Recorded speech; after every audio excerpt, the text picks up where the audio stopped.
लोकसभा चुनाव में शानदार जीत हासिल करने के बाद अब समाजवादी पार्टी अध्यक्ष अखिलेश यादव की नजर उत्तर प्रदेश विधानसभा चुनाव पर है।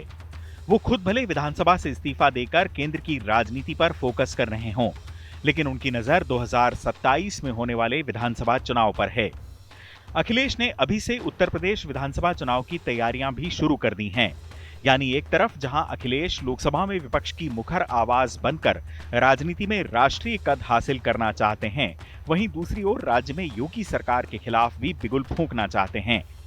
अखिलेश ने पार्टी कार्यकर्ताओं से कहा है कि विधानसभा चुनाव में जीत हासिल करने के लिए सभी को अपनी भाषा ठीक रखनी है, सभी का सम्मान करना सीखना है और जनता से लगातार जुड़ाव बनाए रखना है।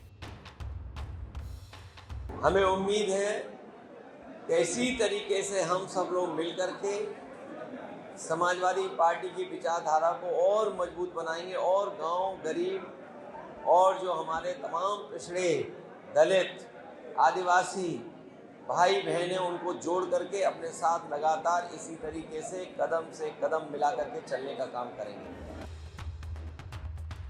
बीजेपी को केंद्र में सत्ता तो मिली है, लेकिन इसके लिए पार्टी को एनडीए साझेदारों पर निर्भर रहना होगा। 2017 के उत्तर प्रदेश विधानसभा चुनाव में 312 सीटें जीतने वाली बीजेपी 2024 के लोकसभा चुनाव में केवल 33 लोकसभा सीटों पर सिमट गई। इन 33 सीटों को विधानसभा वाइज कन्वर्ट किया जाए तो पार्टी के खाते में महज 162 सीटें आती हैं। देश के सबसे बड़े सूबे में बीजेपी का ग्राफ अगर ऐसे ही घटता रहा तो 2027 के विधानसभा चुनाव में पार्टी को परेशानी हो सकती है। इसलिए मंथन बीजेपी में भी जारी है। पार्टी के प्रदेश अध्यक्ष भूपेंद्र चौधरी और संगठन मंत्री धर्मपाल सैनी ने प्रदेश के 60 नेताओं को उत्तर प्रदेश के लोकसभा क्षेत्रों में भेजकर हार की वजहें पता लगाने का जिम्मा सौंपा है। और ये तय किया है कि अपने कार्यकर्ताओं को